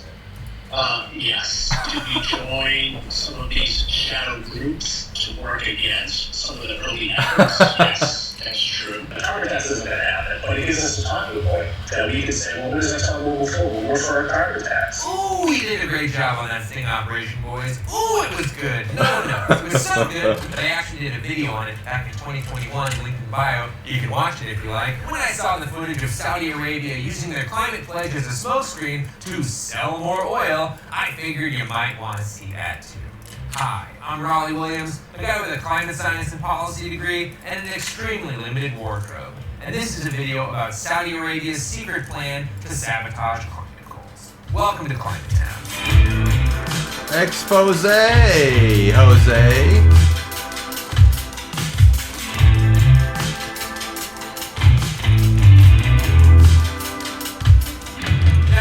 Saudi Arabia as that country that recently impulse bought an entire professional golf league. Or possibly as the country that allegedly deported 3 dudes in 2013 for being too handsome. But Saudi Arabia's real claim to fame is being the LeBron James of oil. Now, when we normally talk about big oil, we're talking about those massive multinational corporations you know and love. Your Shells, your Chevrons, your Exxons, you know, real cool guys. Did we aggressively fight against some of the science? Yes. They're out on the streets every day lobbying against climate policy or underreporting how much methane they're leaking into the atmosphere or just generally obstructing any progress on that thing all their websites say they believe in. Well, it turns out those 7 companies account for 13% of global oil production. And don't get me wrong, 13% is a f***ing ton of oil. But over 50% of global oil comes from companies that are straight up government owned. They're called national oil companies. And let me tell you, it's a lot easier to lobby your government when you are the government. A lot of countries have nationalized oil companies, but the absolute Mac father of all of them, hang on, I have a bit for this. Weighing in at 10 million barrels of oil per day, making more in profit last year than Chevron, Exxon, Shell, and BP combined, all the way from Saudi Arabia. It's Saudi Arabia! All the way from Saudi Arabia really gives this one away. Yeah. Do we cut this? I mean, I feel like there's so much setup for this one little thing that we just did one time in the parking lot video. Yeah, we're probably not going to use it. Really, it's Saudi Arabia's national oil company, Saudi Aramco. But again, that's Saudi Arabia's government-owned oil company, so it's kind of same. And while most oil companies are panicking about finding their next big oil score, the Saudis are sitting on top of boatloads of proven oil reserves just waiting to be sucked out of the ground, refined, and then slopped into the tank of a Ford F-150 truck that statistically will never be used to tow or haul anything. That's not strictly relevant. I just think it's interesting. Anyway, Saudi Arabia simply has so much oil, and they would like to sell it, please, for money.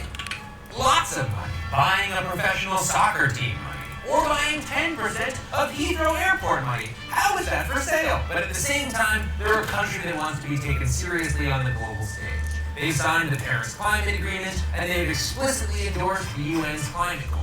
Plans must highlight efforts to change business models and internal operations to phase out fossil fuels. A massive, expedited move forward on decarbonisation. Investing in new fossil fuel infrastructure is moral and economic madness. Unfortunately, it just so happens that these goals are a teensy bit completely incompatible with Saudi Arabia's other goals of making sure every molecule of hydrocarbon will come out. And that's not me being a drama queen. That's a direct quote from the Saudi Minister of Energy. And while demand for oil might soon be dropping off in most of the world, journalists from the Center for Climate Reporting discovered Saudi Arabia has a 46-point plan to ensure that they don't have to stop selling oil even a little bit. And this is not like a few guys in a room kicking around a new slogan for marketing oil.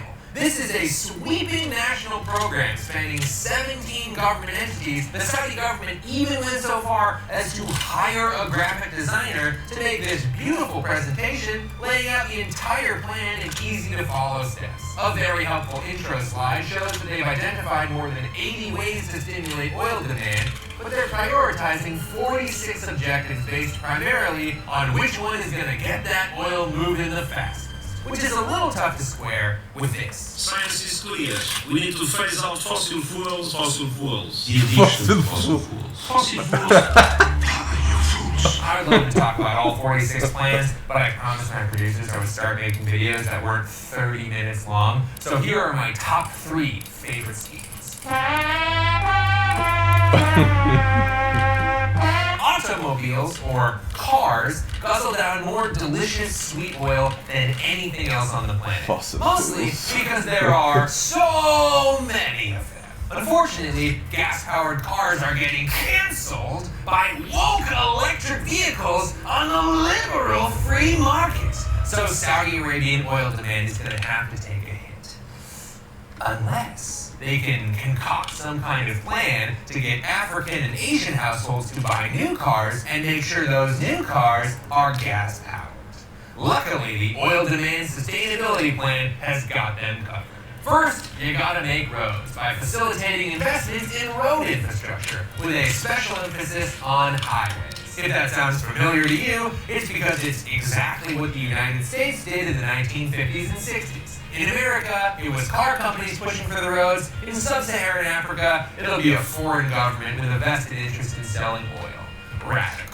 Now, if you're actually interested in moving people around and you're not trying to make them buy oil, you might go with a more cost-effective solution like public transportation, trains, streetcars, you know, the kind of technology that we already have and that actively moves millions of people every day without accelerating the exact climate crisis that you've committed to stopping. But maybe I'm being too cynical. You know, maybe this actually is about transportation, and it's not just about getting low-income countries to adopt internal combustion engine technology. In case of roads, we aim to accelerate and enhance the impact and adoption of internal combustion engine technology and optimization. Awesome. But roads don't mean Jack Johnson without cars. While over 90% of households in the U.S. have at least one car, and in some cases, hundreds of cars, they're very inexpensive. car ownership in Africa is way low. Africa is 17% of the globe's population and just 1% of car sales. And the Saudis have a plan to turn that one into one of the many available larger numbers. I always thought 8 is a pretty good number. Ooh, smooth, continuous. 8. Now, you don't want people to accidentally buy a bunch of electric cars, so the Saudi plan is to find a major car manufacturer and make a deal with them to produce a bunch of cheap gas-powered cars through science and fair policies. This will, of course, not lead to a decrease in emissions that the United Nations agreed to, but it will have an oil uplift for the kingdom. In my entire life, I've never heard the term oil uplift, but here we are, oil demand sustainability, baby. Now, just for the record, it's a genuinely good thing to want to improve the lives of people in Africa, and access to transportation is a good way to do that, but this is clearly about finding new people to sell oil to, and you can tell because they wrote it in the slideshow. Which brings me to scheme number 2.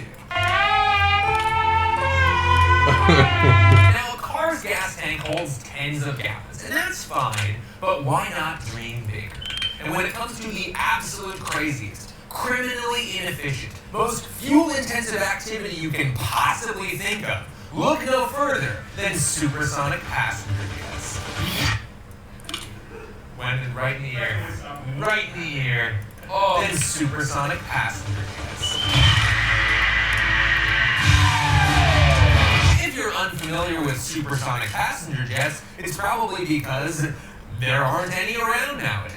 The most famous one stopped flying in 2003, in part because it was so inefficient to use. Sure, they could cut a few hours off of long flights, but round-trip tickets were around $20,000 in day money. They were so stupidly loud you couldn't fly them over land because they would literally break people's windows. And you know what? I'm just going to let these nice British people tell you about them. Concorde smoky engines were a concern. It was hemorrhaging money. Even more worrying was the noise created when she flew faster than the speed of sound. When a supersonic aircraft flies over a town, a suburb, or a city, the complaints that pour in were legion. And, you know, there was no space. I'm searching to avoid the word cramped, but that was cramped. So it was exciting flying supersonic, and so it was exciting to get to New York before you left. Even Sting is having a hard time making it look comfortable. Sting! Sting! How many people watch this video even know who Sting is? But what got Saudi Arabia really excited about supersonic jet travel was that it uses 3 times more fuel per seat than normal commercial flights. It's the first thing on the slide about developing the supersonic jet. And just so we're clear, there are 0 supersonic passenger jets currently operating. Saudi Arabia wants to resurrect the market, apparently on the basis that it uses oil inefficiently. And just as a side note, I was trying to look up where they got their market predictions, and the first hit was a company called Mordor Intelligence, which was very convenient for me because I forgot to drop in more Lord of the Rings references to make that first one a little more motivated, and this one really fell into my lap. Build me an army worthy of promises are more of an aspiration than an actual promise. In 2021, the Kingdom of Saudi Arabia made a promise to the world. Well, okay, maybe there's like a translation thing going on here. Maybe a promise is more of a, like, we'll do our best kind of thing. My father told me that a promise is the strongest thing anyone can make. Okay, no, that's what promise does mean. Do we have like a Lord of the Rings thing? I made a promise, Mr. Frodo. A promise. And that brings me to the last and cartoon villainiest scheme.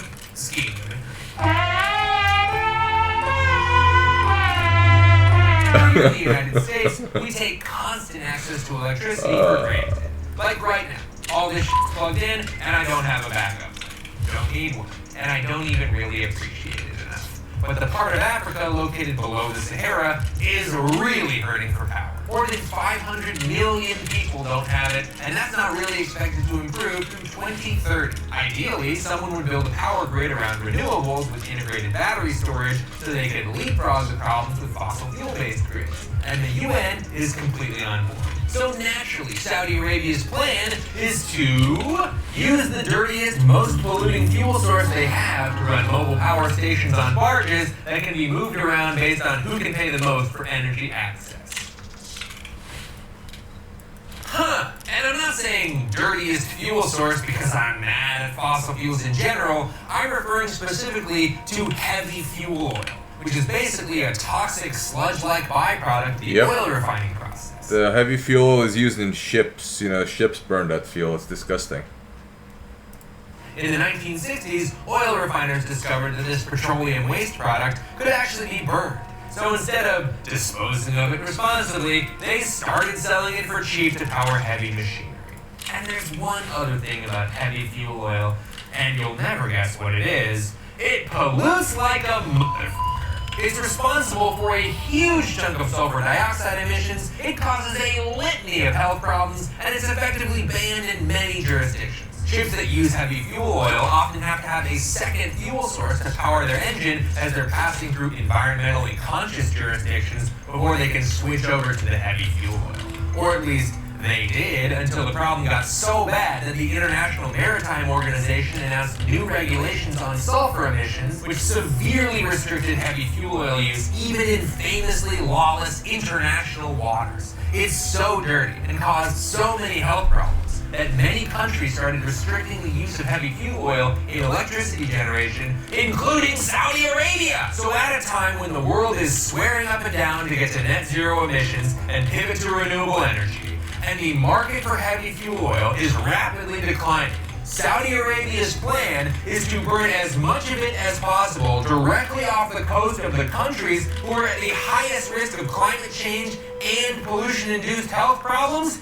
God damn! Looks like meat. That's on the menu, boys! And again, there are 46 different schemes in the slide deck. We didn't even talk about propping up gas-powered rideshare services to reinforce car infrastructure, or lobbying against electric vehicle subsidies, or the plan to ensure Saudi officials are part of the regulatory conferences, which could lead to further delays on oil restrictions. And look, I get it. Your main resource is oil. Of course you're gonna want to sell it.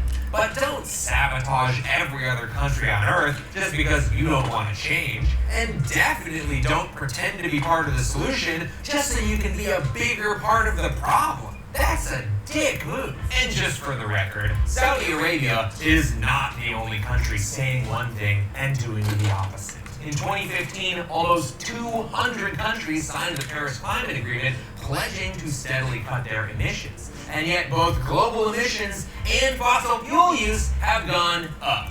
The most recent Conference of Parties, COP28, was hosted by the United Arab Emirates. And they had the CEO of their national oil company named as the president of COP. And the same guys that exposed the Saudi oil plan also uncovered a fucking ton of plans for that oil CEO to use COP28 to meet with other countries to sell more oil. And it's not just the petrostates. The U.S. pledged to cut emissions in half by 2030 and then greenlit a wave of new oil and gas infrastructure. China promised to hit emissions targets, and now they've used so much coal they're responsible for a third of global greenhouse gases. They're building the equivalent of 2 new coal plants every week. Basically, every country is coming up short, and the more we let rampant propaganda go unchecked, the less likely anyone is to actually keep their promises. It's tempting to look to our respective governments to make the right decisions, but it turns out they're just looking to us to see if we're noticing. So I've got good news and bad news. The bad news is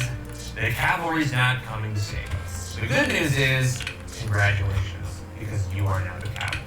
In this case, the cavalry's job is to not buy into the bullshit and delay tactics that we are constantly seeing. Now, I would never advocate for any kind of actual viewpoint, but sounding the metaphorical alarm when you see your government promise one thing and then do the opposite sounds pretty appropriate to me. That means staying informed and remembering which pledges your government made, and then knocking down their door asking where the those emission cuts are. If you're looking for a place to get started and you're here in the US, check out this playbook from our friends over at Climate Change Makers. They've got a bunch of step-by-step guides, including one that takes you through exactly how to advocate for climate pollution reduction grants in your state or local area. Or maybe you have a different action you want to take. Maybe you want to join a local climate organization. Or maybe you want to pressure major newspapers to stop taking ad money from fossil fuel corporations. Or maybe, I don't know, you got access to a lot of bees or something. 40,000 bees. And maybe you can train them to smell fossil methane. I don't know. Whatever your situation, find a way to get involved. Because to stick the landing on this deeply underbaked Lord of the Rings bit, even the smallest person can change the course of the future.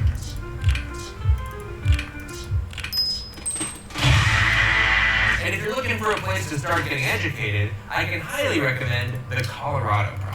An entire documentary about just how insane it is to have built so much water-intensive infrastructure in the American West, and how everything is going to go really great, but great in the way that the Great Depression was great.